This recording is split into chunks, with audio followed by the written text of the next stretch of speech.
Hey, what's up, Canada and beyond? Welcome back, ladies and gentlemen, boys and girls, grannies and gators, and everybody else who might be any above or none of the above. Welcome to a Wednesday episode of What's Up, Canada. And as usual, or try to be as usual as possible on Wednesdays, it's kind of guest night.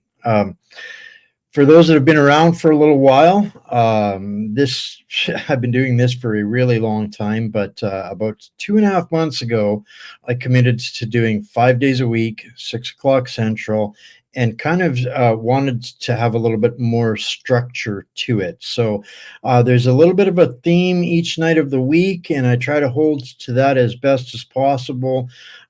Mondays are from the roots. Wednesdays are guest nights. Fridays are usually bankers, bandits, bullion, and bucks with Bryce. This coming Friday, so day after tomorrow, Bryce is away. But we've got something special to replace Bryce. We can't replace him, but something a little bit different. So we've got James Roguski coming on Friday, and he is going to give us the most concentrated breakdown of and update of what's going on with the WHO psychopaths and the pandemic treaties, and what's really going on behind all of that is on Friday. On Saturday, I do have just a bit of maintenance here before I bring on our guest here tonight, but because there's some stuff that's going on and that we're doing outside of the show, and it's important, I think, for people to get a chance to know what we're doing. And this is on Saturday. We're having a special event. Tactical Civics 101. Yes, the runway is getting shorter, the state leash is getting tighter, and we are one crisis away from going Venezuela. No, we're not going to talk about Venezuela tonight, but we're going to talk about what to do to prevent Venezuela on Saturday. So yeah, none of this is news, and it's time to get a little more serious. We've got a team assembled. Right now, about 250 people, and now it's time to expand this amongst the greater communities. So this is free, absolutely free. It will not be streamed, though. You won't find it on any social media platforms or anywhere else. You're going to have to go through the process of joining and RSVPing for that. We're going to have a special speaker. Paul's going to come there and talk to us as well. He's been doing a lot of work in helping merchants and entrepreneurs, that kind of thing, take care of things and prepare for some of the more crazy shenanigans that are coming down the pipe. So one last bit, guys. We are being censored probably more than any other independent media platform in Canada. Your likes, your shares are critical to thousands of people that have to struggle to find this message. So I definitely appreciate you guys, and I'm incredibly grateful and blessed to have you. But this is something we have to do a little bit more of if we can. We are, bizarrely enough, still somewhat pseudo streaming to Facebook, but funny thing about that place is every day when I go there, I have 20 or 30 less followers. So I don't know, maybe we just got terrible all of a sudden, but I really don't think so. So without further ado, friend, ally, compadre, compatriot, madman too, for doing what you do, and I thank you for that. Ladies and gentlemen out there, please give a warm welcome to Mags, aka MagAmericans. Funny little story about this. It was probably I knew you about 1.5 years before I finally realized that wasn't actually your real name, and kind of got the story. We have to protect our secret identities. Well, it's interesting because when I first started, before I launched What's Up Canada, I kind of ran under an alias, backup profiles, because I was trying to protect myself, and I realized pretty quickly that was an exercise in futility and ultimately stupidity, and it was going to be best if I owned my words, owned my works, and just dared the government to turn me into Julian Assange. So that was kind of my thinking when I got going. So for folks that don't know out there, we have no idea what's going to come up. I talked with Mags when I asked him, what was it, a week ago, if he'd come on. It's the first time we've done this. where we got together on a stream. You're also a podcaster. You've got a podcast, and that was what I wanted people to get familiar with at the end of the day here, so that they can, follow you and get to know you a little bit better. Uh, but you're in Pennsylvania, Megs, and we'll start. I'll tease this out there, and then let you pick up from the beginning. But you were at Butler on the 13th when the greatest attempt in our recent human history happened. But we're not going to talk about that. We're going to talk about something completely different, an aspect of that I don't think anybody else is talking about. But now, tell the folks what they're Mags. Give them your 2 minute, 30-story elevator pitch on a slow elevator in, Canada Oh, to get a feel for where you come from, what you do, and why you do it, and then we'll get into some of the stuff that you're covering and concerned with. yeah. So I've always been political. I've always been interested in politics and that kind of stuff as long as I can remember. I never really got active. And actually until TPC, the People's Convoy, but I did it. I was a little bit. I was irritated for the effectiveness of that movement, and that's what got me involved in patriotic activities. Um, I saw people's time and efforts being wasted and patriots being taken advantage of, and I ended up going out and basically just getting involved in that. There was an offshoot group, 1776 Restoration Movement that was created. After that, I went with them, helped build that movement up. I did all the websites and that kind of stuff. I've been writing and uh, just trying to open the eyes with a little bit of comedy about the hypocrisy in all politics, not just on the left, but on the right as well. I mean, we have useful idiots on both sides, you know, um, and that's pretty much it. I have 5 children. My wife and I will be celebrating our 20th anniversary in a few months, and 5 children are one of the reason why I've stayed involved. Um, I don't want to hand them a country that's worse than the one that I received. So I feel like it's just my duty, you know. So, for folks out there, I started reading Mag's blog when he was writing on 1776, and this is going back 3 years or so, maybe a little bit more. He was just getting his feet wet for gaining his own platform and building it up on there. And I've watched you grow over the last couple of years, Megs, and the things that you're doing with your YouTube channel. But for me, what got me interested in the beginning was your ability to write. You have such a calming presence, of just doing exactly that, injecting a little bit of humor, a common sense. You're also very faith based, and when you came into this, I saw a man that had some intelligence and was trying to just do something more than nothing, and we're just finding your way through it. So that was kind of where you and I kind of got started and connected. And I've watched you spend uncountable weekends and hours helping the J6 prisoners. Um, Tell us a little bit about that, because that's something, with all of the fires that are burning, you were there through thick and thin and you might still be. I can't keep up, but I've watched you doing the hard things, saying the things that needed to be said, and putting your boots where your talk was too. And that's why I wanted to introduce you to my community. You're the kind of person that we want to build community around, that we know that we can stand by. So tell the folks a little bit about your experience and story with that. So excuse me, right after during J6, like at 2 or 3 in the afternoon, I was going to go that day and I didn't. But 2 or 3 in the afternoon was when I created MagAmericans.com, because I just felt like there was something I had to do something. I didn't know what to do, so I was like, "Oh, let me do this. Maybe I can get information out there or whatever."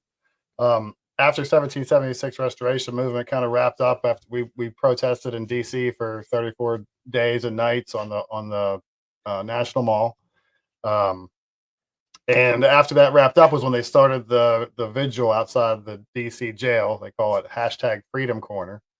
And I got involved with them. I'm not physically involved with them as much anymore. I'm still associated with the people that are there, and that kind of stuff. But I was able to go in and visit with some of the prisoners when they first. Part of the reason that they were down there, the Freedom Corner, was to advocate for the prisoners that were in the jail. At the time, they weren't allowed visitors. They weren't allowed phone calls. They worked and called and did what they could and got them to be able to have their visits and stuff like that. So I was able to go in and visit a couple times with some of the prisoners. So I got to go inside the jail and see them in there. Um, that was pretty interesting. Some of them got a document out to me that they called the Gadsden Memorandum. That's on my website, MagAmericans.com/J6, where they had followed a bunch of guys through the crowd that day, through their discovery, and they wrote this big report up, and they ended up sneaking it out to me, and I tried to push that out. Part of the pushback that I get in the Patriot movement is I'm integrity first. I don't think if somebody's leading and they're doing it and they're successful at leading, but they're doing it in a underhanded way, or what I stand up against that. I don't know if you want to call me a what do you call a whistleblower or something like that, but I've done that in the past. I want to call you refreshing because that's how I am. I am a hardliner. I don't have time to dick around with people that aren't doing ethical things or doing things for the right reasons or from the right place. And we'll probably talk about this or touch on this, but it kind of brings up something that's really starting to happen called the Freedom Industrial Complex. That has just turned this whole things that are serious, but it's turned them into a profit model, business model, where everybody that hates what's on the left is now trying to rebuild it on the right. The exact same thing, right? Mhm. So that's I applaud you for that, and that's one of the things that I admire and why I supported your work and your platform. And as you're developing your podcast, I want your podcast to be a part of the community on lgm.news as well, and we're helping you with that, because this is how we win, is truth through integrity. And there's a lot of people that I've met out there that might be 100% correct, but if they're toxic, I would rather work with somebody that is genuine and correct, because they're out there too, and that's how we move forward, in my opinion. So Those that are kudos leading to that you. are toxic can be taken out. They can be Yep. taken out by the opposition Yep. with whatever the behavior is. They undermine You know what I they mean? undermine everything, and Yeah. people become dependent on those people, and then all of a sudden they're gone for some shady shit or something else that they did, or people get busted, in the lie, the scam. There's so much of that, but I think it's probably worse on the freedom side of the fence than it is on the commie side of the fence. But that's just my opinion. Hmm. Yeah. It takes a steady hand and integrity to be an effective leader. Um, I say lately I've been saying, that saying lions not sheep.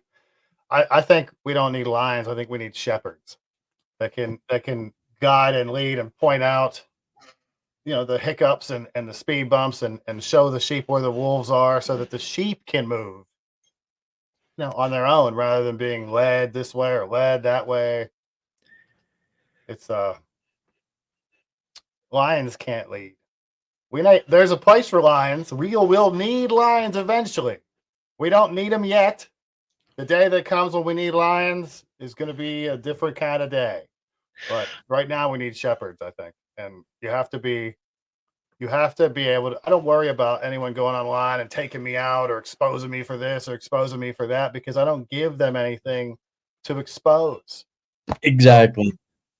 100%. I could not agree with you more, and I love the way you talk about shepherds, because that's the kind of people that we need in your leaders, real leaders. They don't look they don't lead because they're looking around to see who's following them and checking their likes and their shares and whatnot. That's not what they're doing. They're leading because they're moving in a direction, and the people that understand it, they will go in that direction once the leaders break the trail. But they got to do it right. People have been crushed by hitting dead ends due to false leaders and shepherds, and not to make that a uh,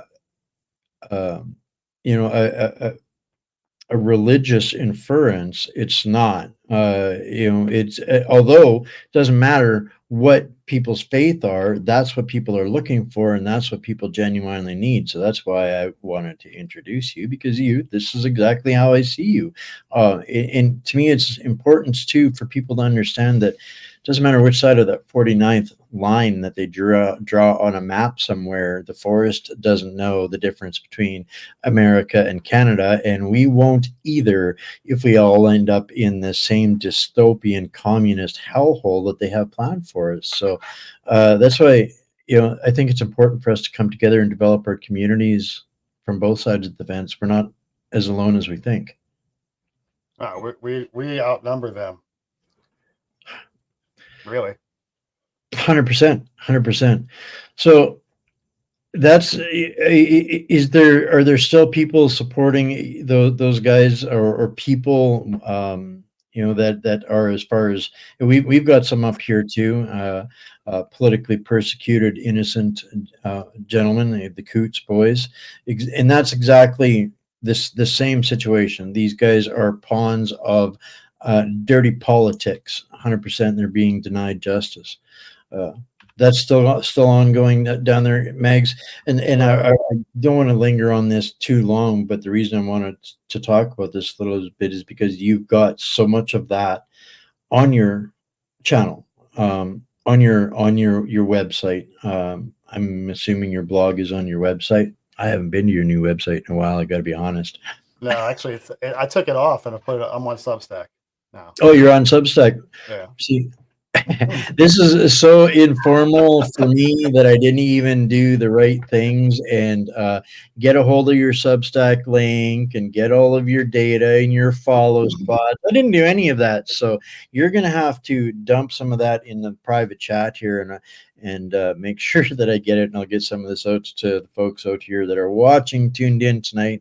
And there's a lot of really good content there that if people are, because we have a multinational community here. I know that there's going to be folks that are going to be interested in there. So I had your website up there, the link to your website up there at one point, and that is at the right place.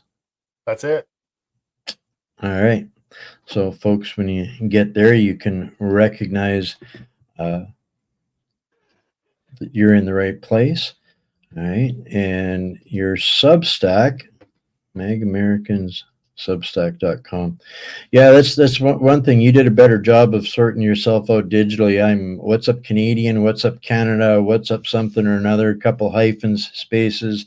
MagAmericans anywhere will get you to the right place. Yeah, you should have seen me whenever Truth opened up. I had my wife's iPad. I was just like, refresh. I got to get that name. Refresh. I got it. Yeah, as far as the J6 stuff goes, one thing you can do is go to the Patriot Mail Project. I guess, yeah, patriotmailproject.com. And you can find out all about all the prisoners. You can find out their release dates. You can get their letter. You can write them letters. You can do all kinds of stuff with that. And then I do want to mention 2 YouTube channels that are there every night. They're going to be celebrating 2 straight years every single night outside the J6, the DC jail, doing that J6 vigil on, I think it's the 3rd or the 1st. I forget which one it is, the 3rd or the 1st. Is 1791 Stormtrooper on YouTube and Sapphire Patriot on YouTube. Both of them have been there. They're both combat veterans. They're both been there since the very beginning, standing with Mickey Wittenhoff, Ashley Babbitt's mother, and Right. Nicole Reffitt, who her husband was the very first one prosecuted, I believe.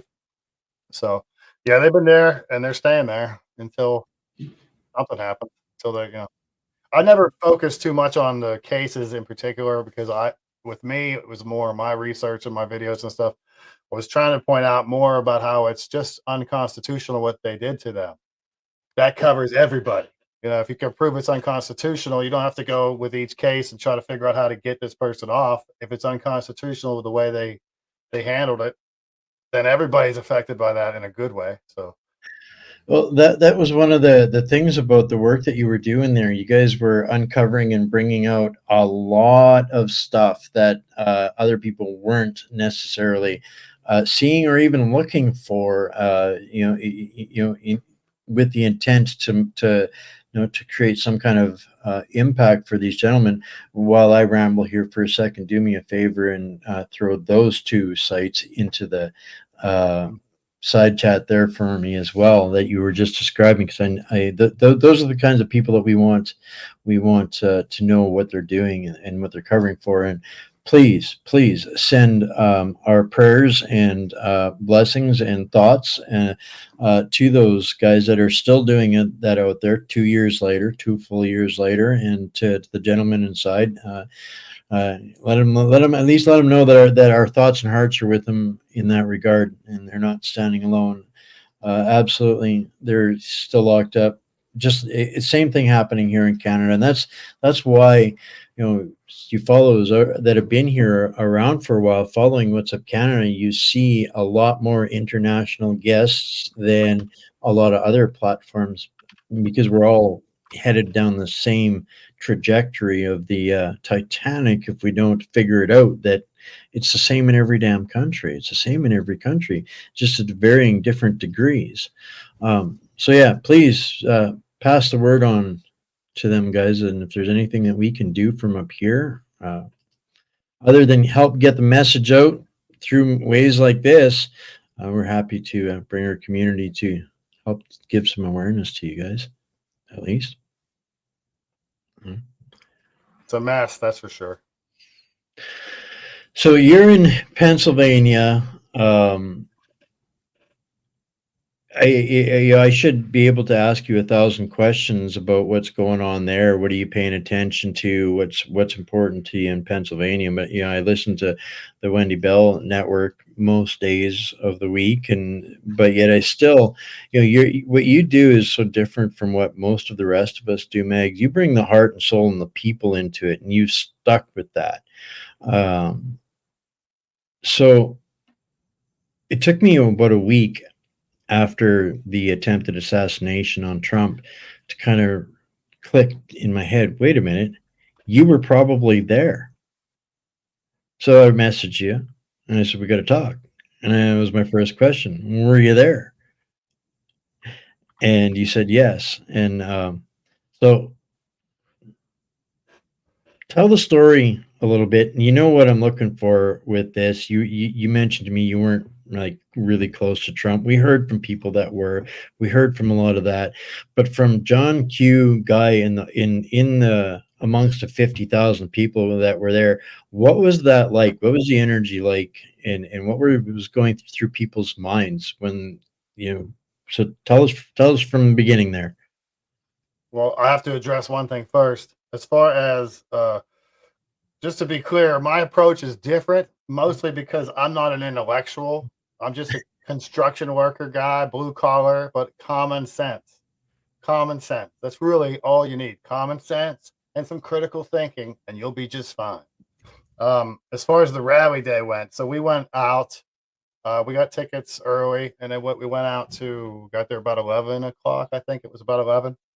And the place was absolutely packed already. There was thousands of people. There was a section where you could go into the area, into the fairgrounds, or it was literally a fairgrounds. I forget what exactly it was called, but and then they had an area that was fenced off with like bike fencing, bike rails, or whatever, where it was just a zigzag of a line for people to go through the magnetometers and get into the area where Trump was going to be speaking.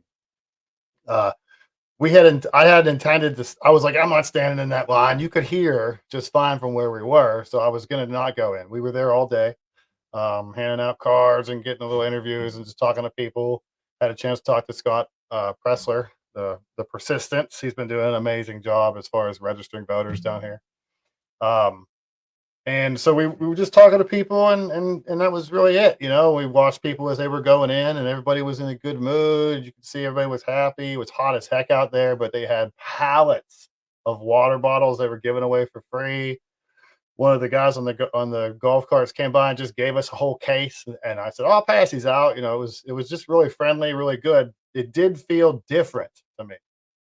I Well, had that been was to. Go something that I'd heard from others that uh, that was Wendy Bell was there, and she left early before anything even happened, just because it felt different and weird. So, ahead. tell us a little bit about what you mean by it was different.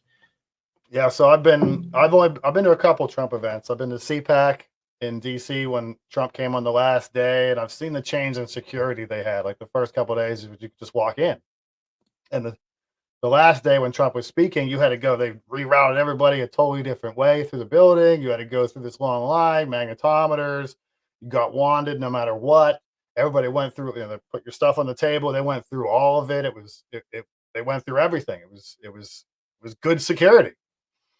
I've been to East Palestine, Ohio. Whenever Trump showed up that day, Yep. I was there, and there were snipers on almost every roof. There was police everywhere. It was like you would expect it to be. Right.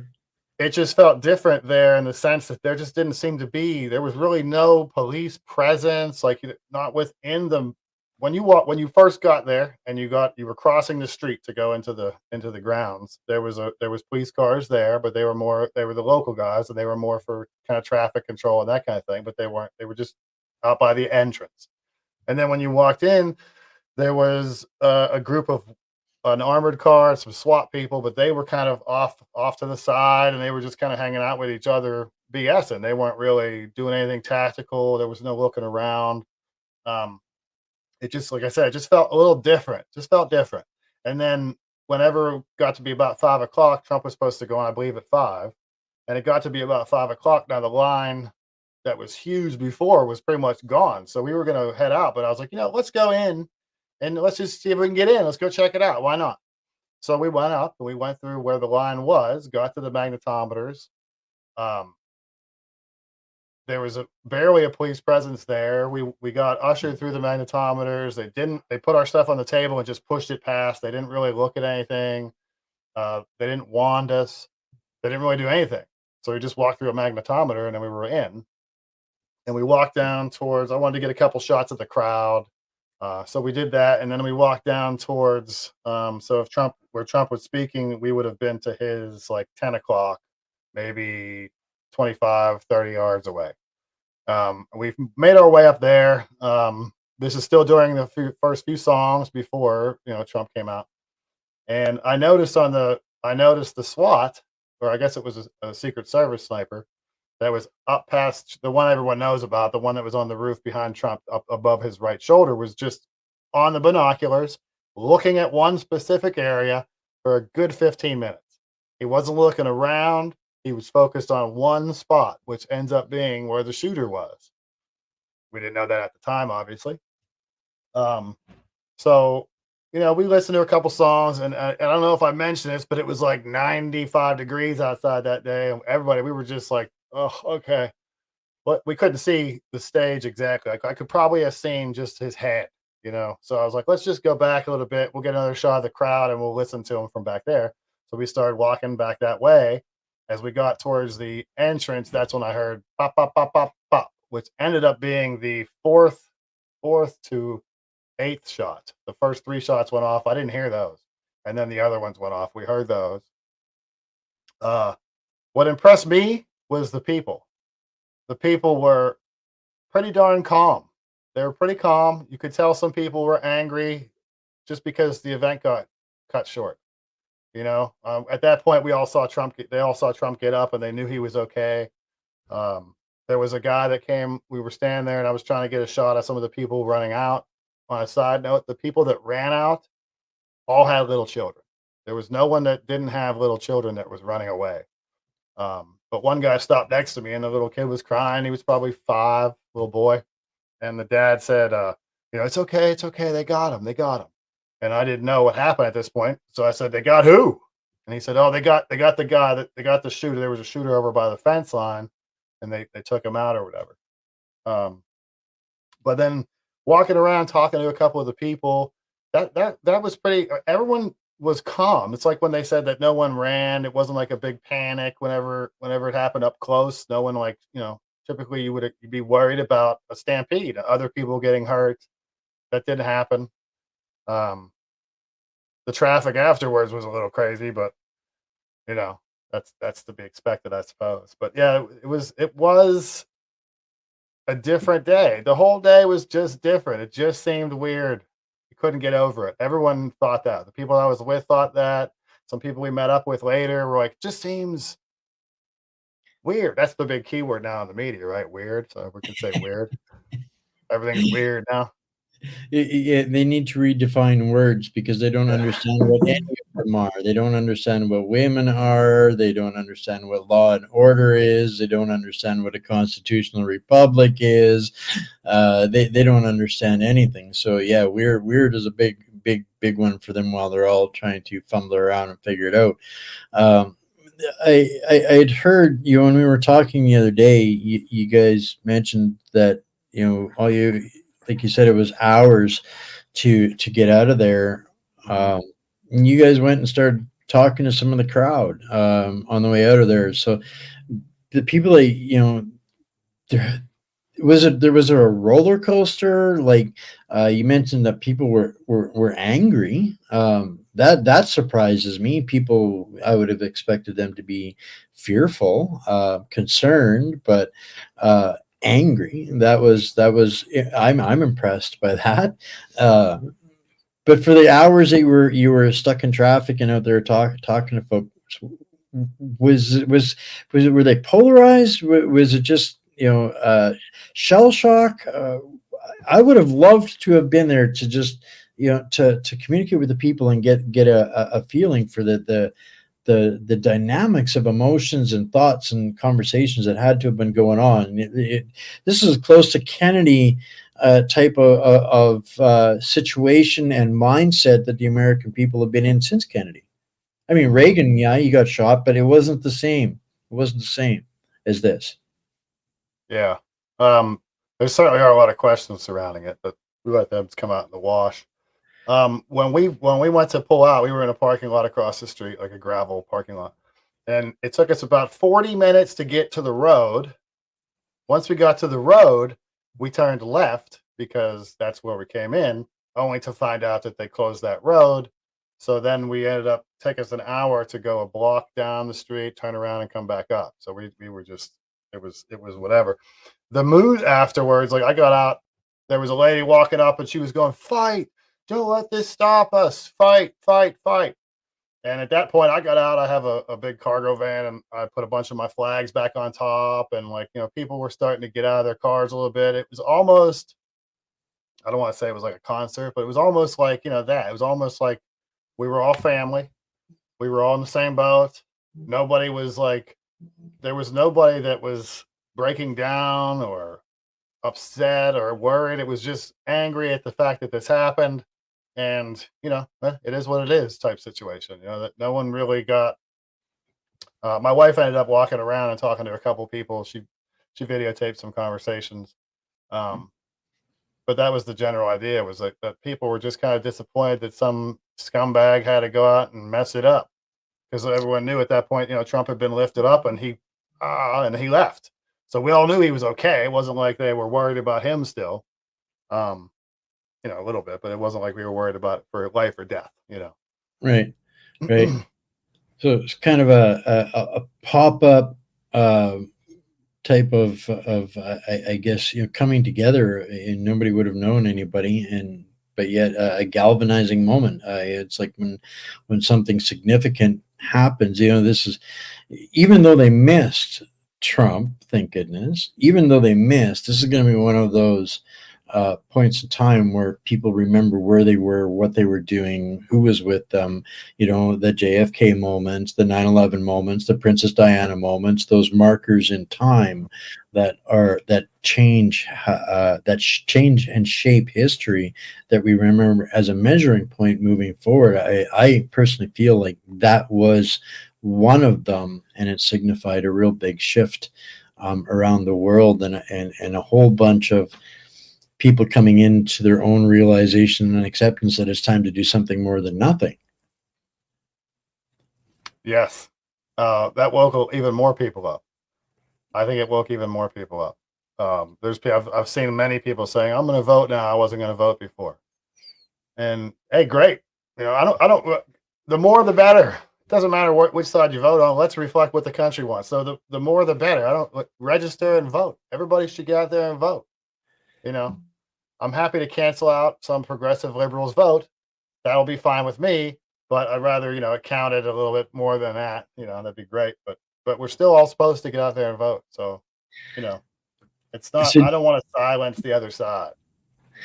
no, and that's we can't become evil in order to fight evil. We have to, and this comes back to the character and ethical things that define us, or how we define ourselves. So given that that was when we first talked about this, was a week post. Now it's a couple of weeks post event. Do you see that same fortitude entrenching itself and building consistently? From my perspective, with no skin in the game, watching the entertainment division of the military-industrial complex pretty much play their reindeer games in the media, and this bizarre infatuation with Kamala, all of a sudden the most detested politician in American history, to she's going to be so popular she's going to set new voting records in her favor just before they send off every kid in America to a third world shithole for war. But do you see the heart of the American people coming together still? Like, I don't think that you guys can afford to lose what came together with the people, not with Trump, but with the people. Yeah, and I do. I do. I see it. Like, I was talking in one of my articles the other day. I was writing about, not comparing it to, but kind of bringing up September 12th, 2001, when everybody was an American. You weren't black, you weren't white, you weren't whatever. All that crap went away, and you were just an American, and that was it. And all the wedges were pulled out. These wedges that they put in there to separate us and put us in groups and make us, stay busy over here, so we don't do anything actually effective. I see it kind of like that. I see that some people went, "Holy moly, they tried to kill him." Like that can't stand. People, people are starting to understand. I think in America for the last year or two, people have started to actually wake up, like for real, which is great. I just I hope that it turns into something that's effective. You know. Well, that for somebody that says he's not an intellectual, you took the point I was trying to make right out of my mouth, and you already wrote an article about it. And that's, I guess, what I was searching for, is that galvanizing moment where everything, all of the pronouns, doesn't matter what they are, sir, mister, or anything, Mrs., anything else doesn't matter. Just be an American. That was what I was looking for, to see if that seed was still growing, because that's the heart of your country. When that comes together, that is the real grassroots speaking and taking control of its future. When that happens, that's, I guess, what it was. And I'm happy to hear that it is still happening. And that's what I hope Canadians figure out pretty quick, is how to get rid of some of those wedge issues. Exactly that. I'm glad you use the same terminology as me, because we can find a bazillion excuses, a billion wedges to fight over and squabble about. Can we find just one damn thing to come together on? Yeah. and for you guys, that's what you guys have the opportunity here with right now, and it's like that one intro that they use on the Wendy Bell. It doesn't matter if they take Trump or out or not. That's not MAGA. You, the people, are MAGA, and it's up to you to fix the country. He's just the guy that's the, I guess, translator between the syndicates and the people. Hmm. Yeah. Rush used to say all the time that the Oh, media can't I take think Trump's we power got a little away. freeze action going on here. Uh-oh. Yep, I see a spinning wheel somewhere. Oh, there he's back. What happened? Regular technical difficulties. I'll That's tell what I you what, said. you cannot be a streamer in Canada and not experience manufactured technical difficulties. Yeah, Uh, I think I said the word Rush, like as in Rush Limbaugh, and then they probably. I'll that just that that that could be it. America needs another Rush. I came to being a Rush fan too late in my life, but I guess we had a couple like Rush up here. We've just lost that, one of them recently as well. But these are the people that inspire me to not be perfect, just go be human and be genuine, and uh, you know, keep sticking as hard line to what makes me as I can be, and that's what I appreciate about what you do so much. So, um, what do you think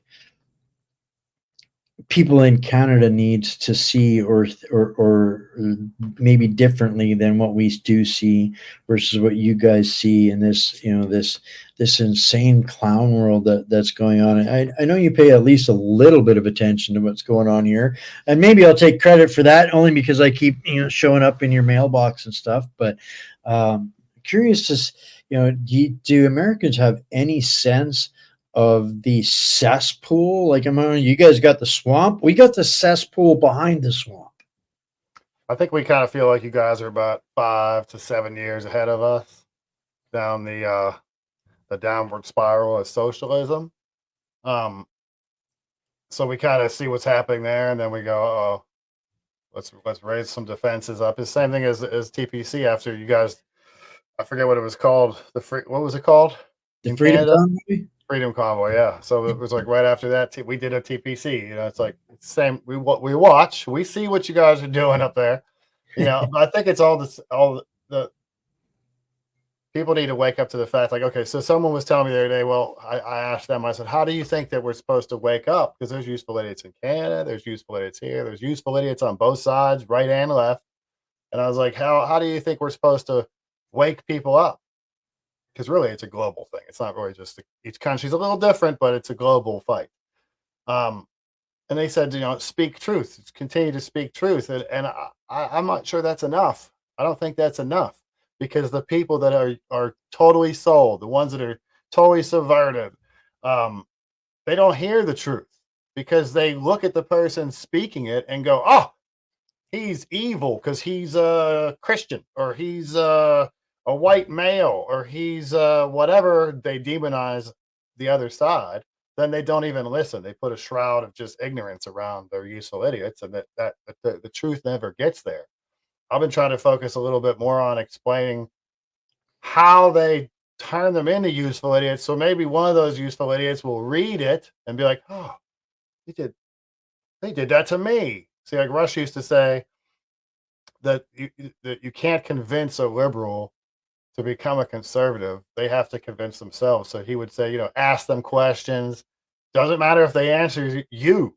They'll answer themselves later, but ask them questions. Make them think that they came to the realization all by themselves that they're, oh wait, liberalism is no good. So that they feel like they did it instead of turning them around, then they feel stupid, they feel whatever. But there has to be more than just truth spoken. Um, I like the way you go there, because that's what I've been squealing about for a long time. Trying to tell people our ears are our best weapons. When we listen to what triggers them, that's real. I mean, nothing perceived. When there is something that is really bothering them, drop a nugget for them. Don't explain it to them. Don't try to convince them. You will never succeed at that. Drop a nugget for them and let them discover, wait a minute, they were lied to. Because if I'm telling them they're lied to, they're going to dial me out and they're going to come out with the same programming every single time, every last one of them. They all have the exact, and it doesn't matter whether they're from America or Canada, the UK, they all come with the exact same standard operating programming, uh, and, and let them discover their own truth. And once they do that, if you haven't turned it into a conflict, if you engage in that methodology, then they'll come back to you again. Shepherd, not lion. Touche, correct, 100%. So I'm glad to hear that, because for me, when I first started reaching out south of the border, it was kind of that Laura Secord story, the British are coming, but for me, I was screaming, the WEF is coming, and they're coming for us all. Hey, hey, ho, ho. Yep. um, and it's good to see that for all of the talking, and I've had to evolve in doing this as well too. You don't have to be, maybe you're better off not being an intellectual, to be honest with you, Mags, because that intellectuals disconnect from humanity, and that's where you are, tethered to innately. You're not. That's just the way you're wired. So I try my best to decipher and translate the the systemic stuff of it, the patterns, the machinations, the machinery, the how it works, so that people can, do their own deciphering from there. Not telling people what to think, just how it works, and let them, they'll find the nugget in there that they want to dig into more and more and more and more. So, and it's the same way, because I'm not educated. I didn't even graduate high school, but yet, when it comes to these discussions, more often than not, I'm more educated and knowledgeable than anybody with, any abundance of alphabets behind their name. They typically don't know, shine from Shinola.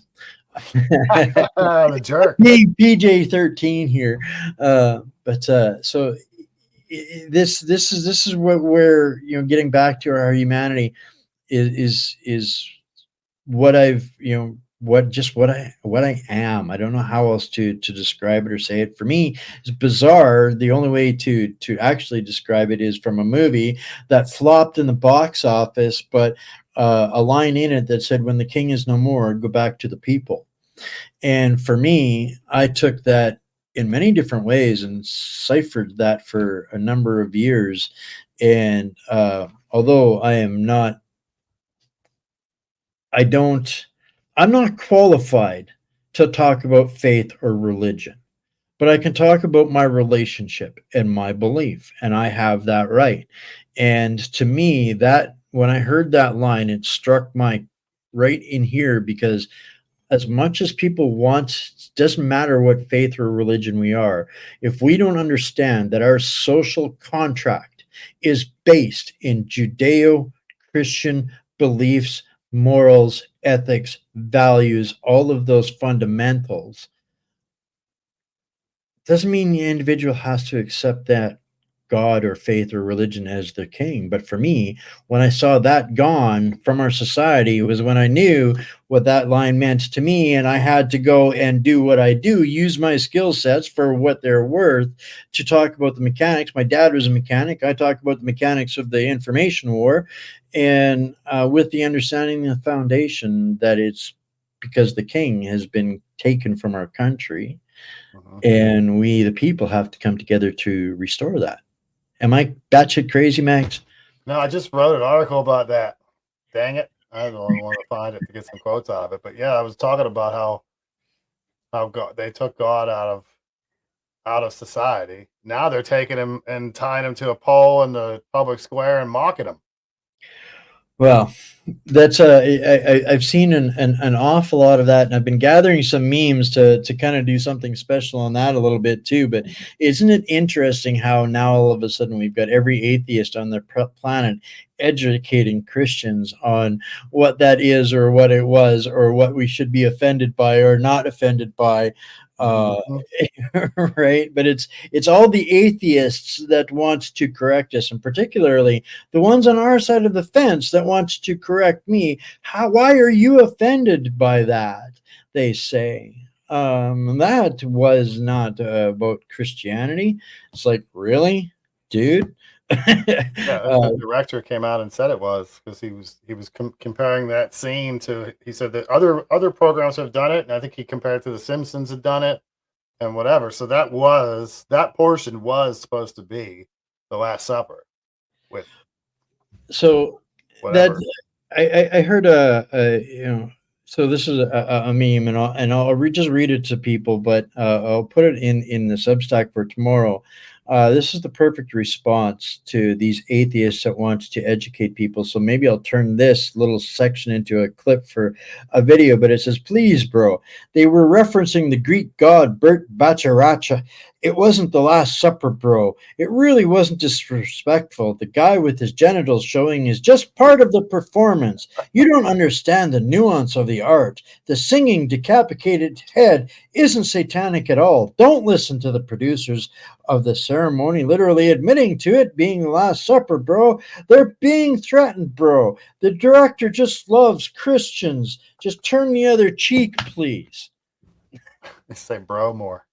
But if that isn't the most left leaning cancellation of our faith and beliefs without us going out and looking for it, that's beyond mockery. That was intended Mhm. to, that was a dog pissing on its enemy that it's just beat. That's what that was.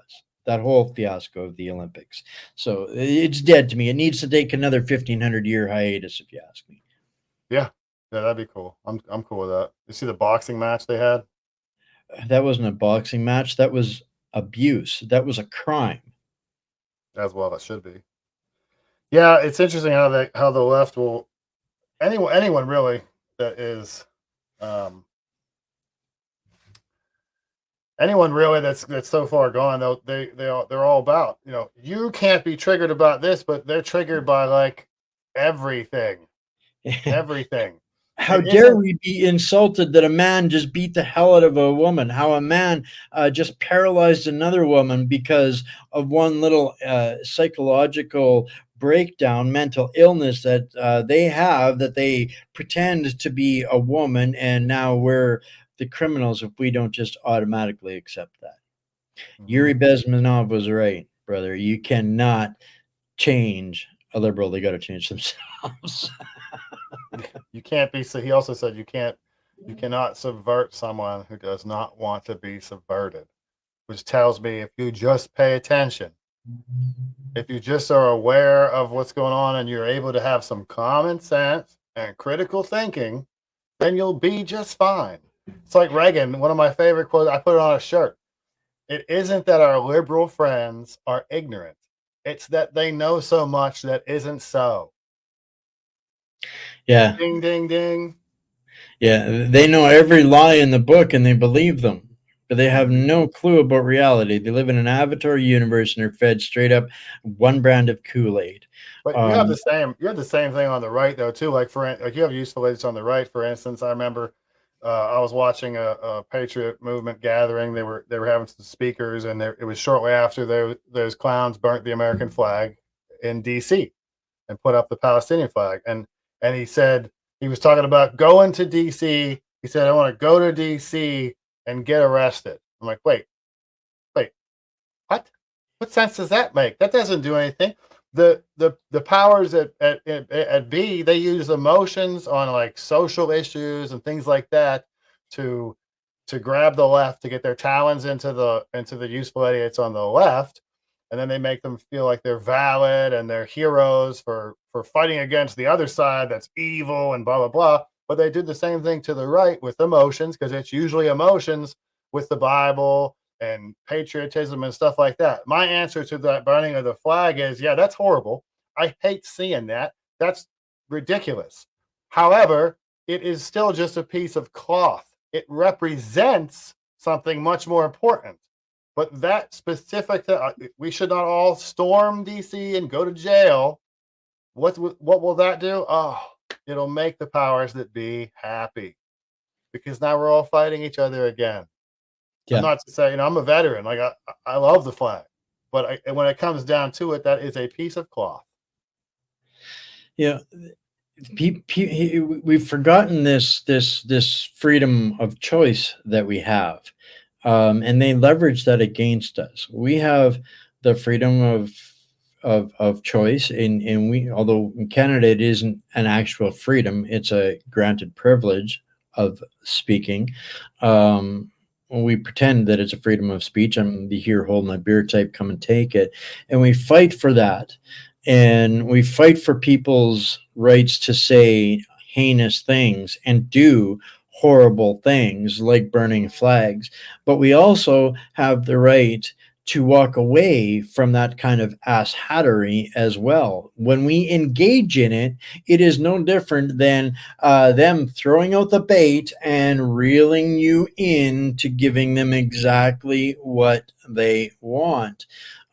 So, I, for me, I am far more impressed by somebody like Andrew Tate, who's a Muslim and goes and defends against the insult of what the Paris Olympics has done in a way that's more civil. And he's a fighter too, but he's out there defending Christians and he's a Muslim. Mhm. And we're just kind of, oh, where we shouldn't say anything. We should just pretend it didn't happen and walk on by. Yeah, it's disturbing to me, and I think people are getting drawn into a lot of the same things. And I call it rage bait. There's an awful lot of that going on, and that is you candy for the useful idiots on both sides. Mhm. People don't want to admit that they're on both sides. Well, people profess to be conservative, but then they go and act all liberal. Yeah. Yeah. Yeah, and I'm just going, Exactly. what? So we're getting down to the last tail end of this. I said I don't only keep you an hour, so I want to kind of make you chuckle before I let you finish off with the stuff that you want to make sure you get out here tonight. But what do you think of the poop gate story going on up here in Canada? You have I didn't hear it. no, you haven't heard about all the pooping on the beaches and then the pooping right at the gas stations and pooping everywhere No. going on? What do I read about that? I want to know about Canadian poop. Oh, this is going on to be a serious issue here in Canada, bro. We've got them threatening violence because of what's going on between Lebanon and Israel right now. So they're putting the police's dander up to watch for terrorist events. They just arrested one today. We've got a Khalistani terrorist organization that's having a referendum trying to take out Modi in India, going on in one of our other major capitals. They're shutting down the borders, and they are turning the entire public access sphere into a lavatory. And we've actually got dysentery outbreaks going on in some of our cities now. Thank you. So I wasn't kidding when I said you got the swamp, but we got the cesspool behind it. Oh my gosh. Get some oranges up there. That's horrible. What the heck, man? What is happening to society? Like, what is happening? We're devolving. We're all devolving. That's the only way to explain it, is that we are devolving as a society. We are absolutely devolving. This is turning into quite the hullabaloo up here I know in what to say. Canada, and the sad part of it is it overshadows again the crime spree going on by the captured management team called Government of Canada, and we'll have to compare notes maybe next time on where we're 5 year or 7 years ahead of you guys on some things, and maybe put that to a graph. That would be cool. My gosh. I don't know. You got to be speechless. Poop made me speechless. You can't even make this shit up, man. I'm going to turn into Greg Gutfield. There's going to be a Lost. poop joke for everything. Oh, what's he going to be like in the next month? What is wrong with you, Canada? Stop it. I'd like to know. I'm Stop it. searching for answers.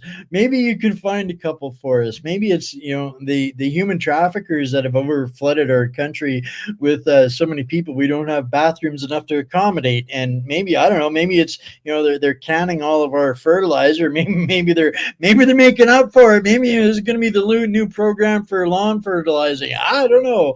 But Canada is definitely broken, my friend. You can have the lock on that market. You can have it. It's gonna be your biggest export. So, What the heck? that's kind of just off the cuff water cooler here in Canada. What's going on down there? I mean, What do I you can't. think? How am I supposed to go after that? I can't follow that. That's ridiculous.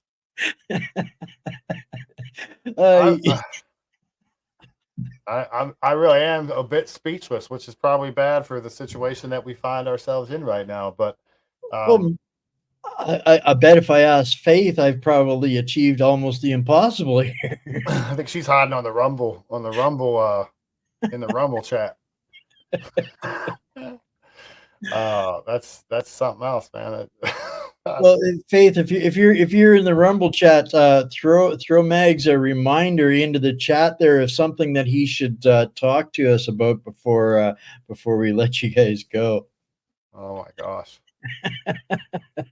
Uh, as far as what we're doing, I'm just trying to I got demonetized on YouTube recently, so I'm pulling a little bit back on that. I'm getting back to what I really love to do, which is write.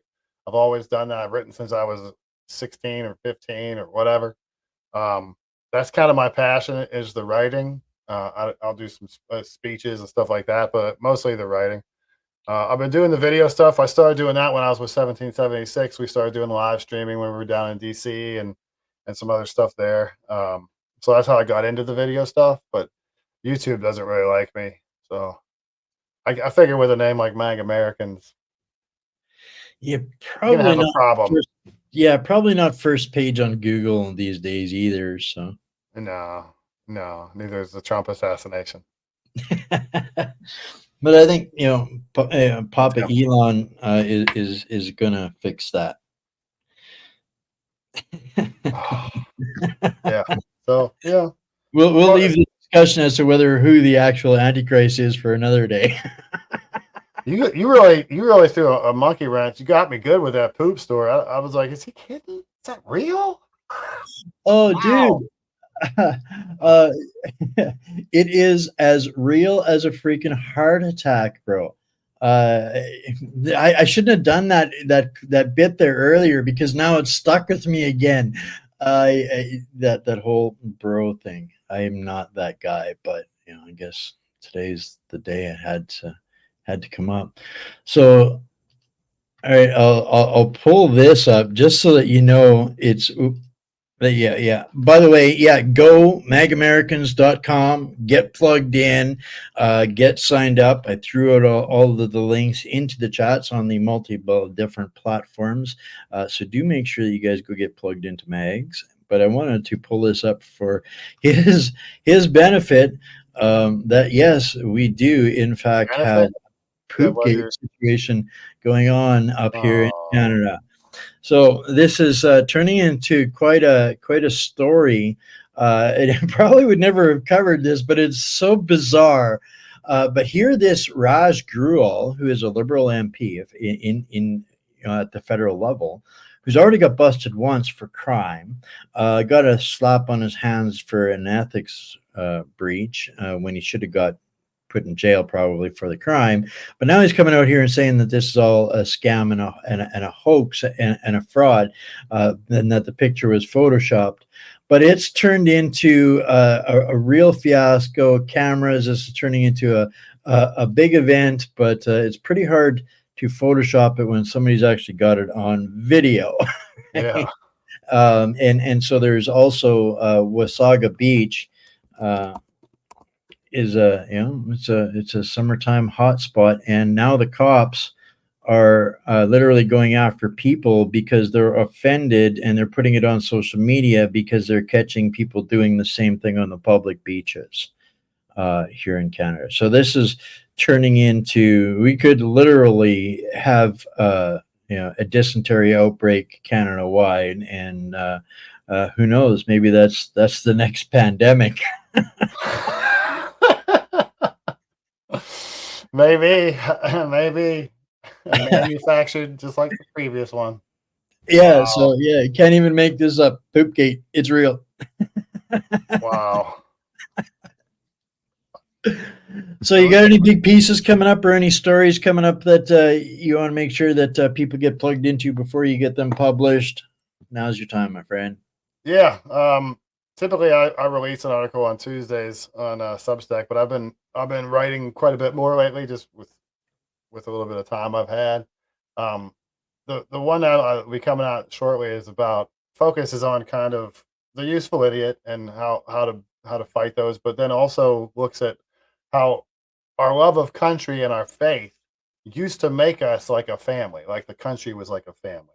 And all that propaganda and all that kind of stuff didn't work like it does now, because we had faith to rely on, which gave us hope, and patriotism gave us a sense of belonging, and like I said, a family. And it just didn't work the way it did now. Now, of course, you have tech and a never-ending stream of propaganda with the 24-hour news cycle and social media and legacy media and all that other stuff. But there's got to be a way for us to overcome that, and there is.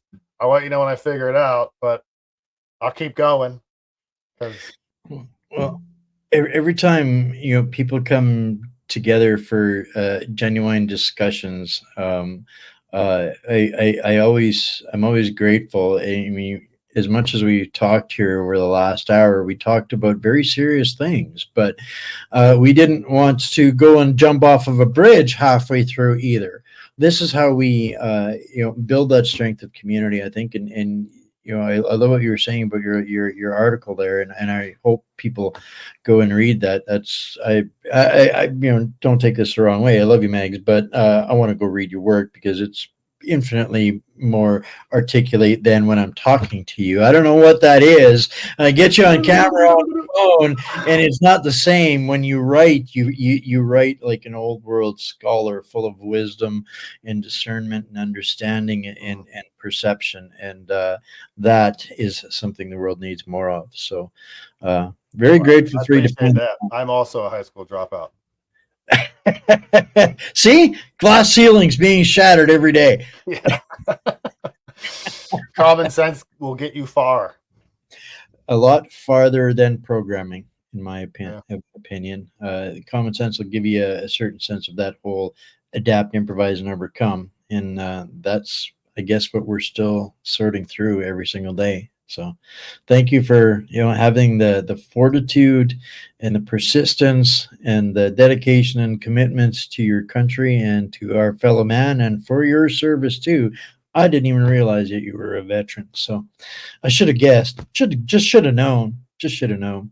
But Usually the beard gives it away. People well, just assume. we're old enough to have lived through a fight or two at this point, no matter where they come from. But well, thanks again, Megs.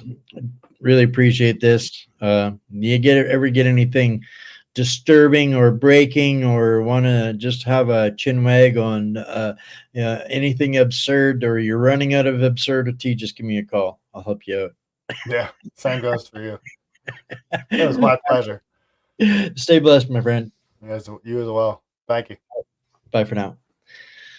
All right, guys, that was off the cuff. Maybe that's what I should call Wednesday night's shows, because I never have any idea what it's going to turn into, where we're going to go, how sideways it can get.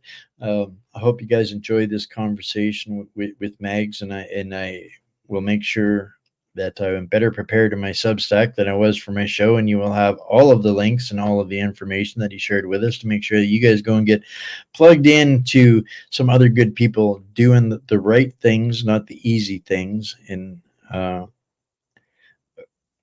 he reminds me, he's an embodiment of a quote that has been dear to me for decades. A person with integrity expects to be believed. When they are not, they wait and let time prove them right.